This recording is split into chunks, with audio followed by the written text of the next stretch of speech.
Right, should we have a little look at what Lone Wolf is rocking in a general day out bag when he's on his adventures? Starters generally carry this, which you could reference as a man bag, satchel, grab bag, purse, handbag, I mean, various things. I like to call it a satchel. And potential when you carry one of these is you're going to come in for a bit of stick, potentially, when blokes see it online and they're like, oh, look at him and his little man bag, his little purse or whatever. However, we're not having it because the original purpose for this bag and this one, I am just bought it offline as like a replica or something. This exact one was used for carrying an M18A1 Claymore anti-personnel mine. Now, if that's bamboozled you a little bit, let me put it into layman's terms. Carries an explosive mine device which you plant in the ground, aimed in the direction of potential enemy, somebody you want to hurt. The purpose of you detonating it towards that nominated, identified person. And it's basically an oblong shape, a load of explosives and tiny little ball bearings in front of them. So when it does explode, not only puts the blast wave forward, which are going to cause harm, but 1,000 ball bearings as well, which are going to act then like round bullets and decimate whoever's in front of it. So that's his original intended purpose, okay? So not having any of this sissy stuff. He's carrying a man bag, right? It's carried for men at war to inflict severe damage on people. And this actual one, yeah, is an unwritten rule in the Marines, and I'm sure in the wider forces as well, is that it's a nice little souvenir. It's a nice badge of honor to have one of these bags. Sure, there's people out there who've got them who haven't actually used them for real. Right? I'm sure there is, but it's sort of an unwritten rule that you shouldn't do that, okay? You should stick to the honor of, if you've used one, it doesn't have to be like in direct contact with an enemy at war, but at least being in a position that you're in that type of job where you're carrying these around and they get an opportunity to do one live, okay? Actually plant it, set it up, be trained, of course, and know how to do it, an expert in it, set it up, and then initiate it and blow it off. You should have actually had hands-on with a Claymore, right, and detonated it for live in real life. I have, more than once. So I've got a few of these, and this is the first trip this one's actually come out on. I've had it for 12 years, maybe longer. My other one is still in good condition, and that's the beauty, is because they're lightweight, but because it's a military bit of kit, it needs to be quite robust as well, right? It needs to be ragged around and used. And my other one is still in great condition and still going strong. It's my wash bag in the house when I'm not traveling around the world with it. And this one's just been locked up in new condition, raring to go. I just thought on this trip, it's time to roll it out. I had to put it through the wash first because I had mold all over it and all sorts. Fortunately, it's not been a good start for it because my scooter crashed in Pattaya, a little bit of damage to it at the back there. It's not a drama. I get my little housewife sewing kit out. When I get back home, get that patched up. But apart from that, right, they are really good. Like I said, the other one I've been using up all around the world for 12 to 15 years, and it's still good to go. I've had a quick look. I don't think you can buy them. You'll be able to buy one somewhere. Anything these days. They're not readily easy to find, probably because they are quite sought after and treasured in military circles. You can't find them. And there's knockoff ones on there as well. But it's a perfect little day bag for all your bits and bobs. Which then brings me on to what I'm rocking inside it. First of all, on the outside, and I use this on my laptop bag in airports and stuff as well, is a small carabiner, which this one probably costs like 70 pence or something. I very much doubt that I actually bought this. I just picked it up along the way somewhere.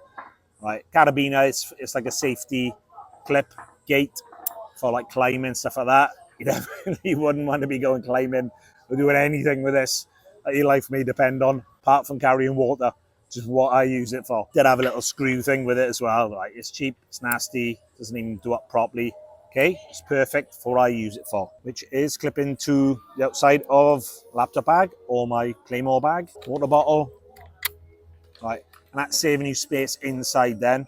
You can just have that dangling on the outside with your water in, and it's refillable. You can top it up rather than carrying like a bottle of water that you bought from 7-Eleven. It does get in the way a little bit sometimes if you're cycling or something, and depends which side you want it on. When you sling it, I sling mine this way, so wherever you got it there, so you can get it out easy. If you're on a bike and it's hitting you, you just unclip it or put it around your neck, put it on the back side. Very handy. Also, double use for that as well. When you're hitting the beach and you want to take your flip-flops off, and you want to walk a bit of distance in them, and you don't want to keep your hands spare for something else, carrying a bucket of booze, whatever it is, you can clip your flip-flops on there as well. If there's not enough room with the water, carry another 70p carabiner for your flip-flops. Also, a point on the actual Claymore bag is it's got instructions inside. Like, there's another bit that flaps out, which obviously I don't need anymore. Not that I needed it when it was on there, because you won't only be walking out to place one of these if you've got to read the instructions on the inside. You should know what you're doing beforehand. But for anybody who does find themselves in a position they've got to use one and they don't know how, it tells you exactly how to do it on the flip side of that. Right then, move inside, shall we? In no particular order. For a trip like this, generally rocking some kind of sunscreen, which does take up a bit of room, but you do need it. There's another one in here. There's a small one for the face. That's a spray one. And then one for your grid as well. Don't need to say any more about that, clearly.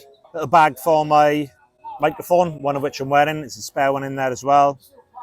It generally lasts, batteries last on them more than enough what I need.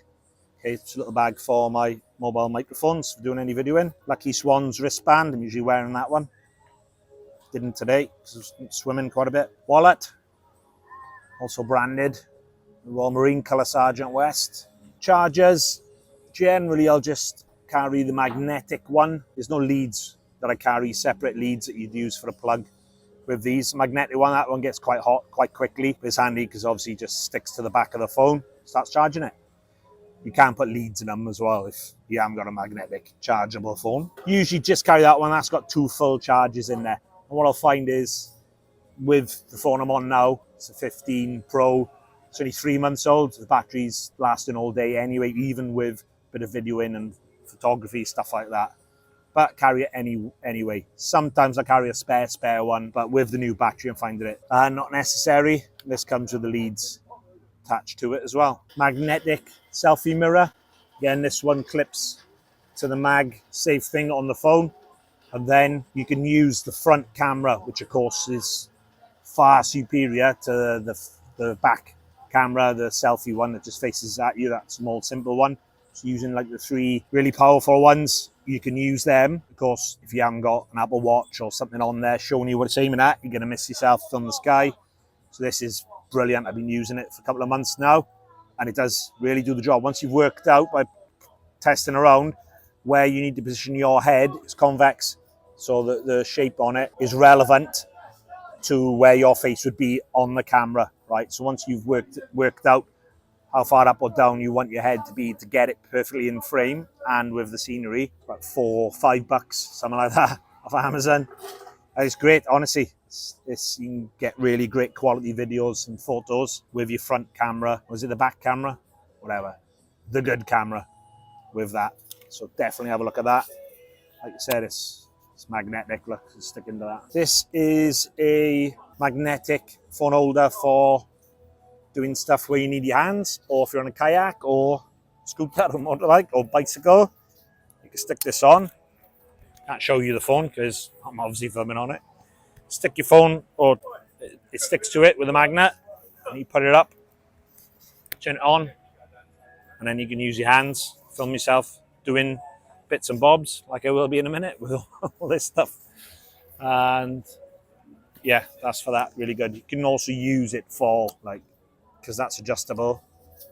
If you're just carrying this, you can use it to extend for selfie stuff as well. So it's a good bit of kit. That was a bit more expensive. It was about 35 quid. It's good. bit of kit. Apple Watch, right, it's garbage, if I'm honest with you.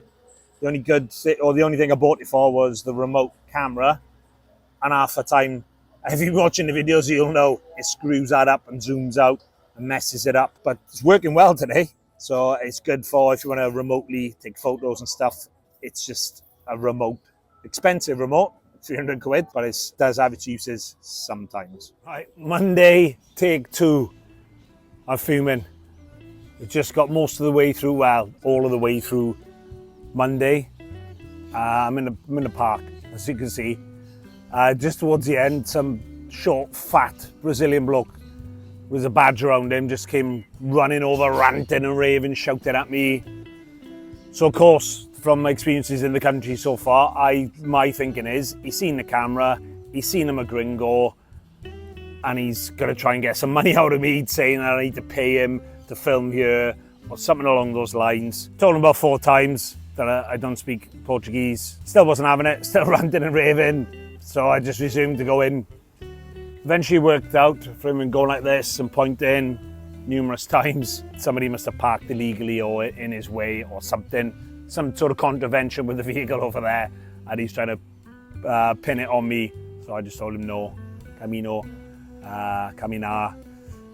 And now he's left me alone. So I've had to calm myself down for a few minutes. I had it on my Apple Watch that it was filming remotely as he came over. But as he's come over and startled me, I've pressed stop on it, or I thought I did. It's taken a burst of 10 photos, which I'll show you in a sec, and deleted the whole video. So I don't know what's going on. It's pretty new, this Apple Watch. I'm not gonna pretend I know what I'm doing with it, and I clearly don't, as that's just proved. So yeah, I've had to calm myself down for a few minutes. The deleted video. But let's start again, shall we? So I pulled over. Rebecca couldn't get the bonnet open, in the bag we've got a waterproof case on my phone. So if I want to do stuff in the water, kayaking, stuff like that, it's got that. And then you got a lanyard. And what I have bought as well, it's cost me a couple of bucks online. It's a Velcro wrist strap, which you can then put on, do up, and then your phone is attached to you. So if you fall in the water and you drop it, right, still got it. Okay, there's 2 on there just to make it longer. So bear in mind if you are doing it, because if it's just the one, sometimes you can't hold it out, or especially if you're swimming, it's not enough. But that gives me enough length then to swim snorkeling and stuff. Shove that down the buoyancy aid life jacket, and you can still got enough room then to swim and do stuff. So try and daisy chain it to get a longer lanyard on there if you can. It's a top tip from the Lone Wolf. Sometimes if I'm doing snorkeling and think I'm going to be in the water quite a while, I might go belt and braces and do another one. This one's a Velcro one. Used to use these in the Marines for maps and stuff like that. So it folds over the Velcro. They're bomb-proof, tried and tested from my time serving. Belt and braces then, make sure my 1,200 pound phone doesn't have a bath or go deep 6. Also carry a lightweight selfie stick, tripod. It's a quadrupod, that's the right term for it. Actually, you've got 4 feet on it. But the phone is currently on, so can't show you that. So that goes in as well. And that's about it for the day kit. Like I said, depending on what activity I'm doing, there might be a couple of additions. But all that stuff there you've seen easily fits inside this little, it's got 2 pouches on it. Each side comes over the top and clips up. Perfect for festivals as well. I've used them for everything. Cycling, festivals, beach days, mountain days. The day trips out on the boats this week, I've been taking it every day. Handy bit of kit. And like I said, if you can't get hold of a Claymore actual authentic one, there's replicas out there and similar things. But definitely go lightweight so you can just take it anywhere.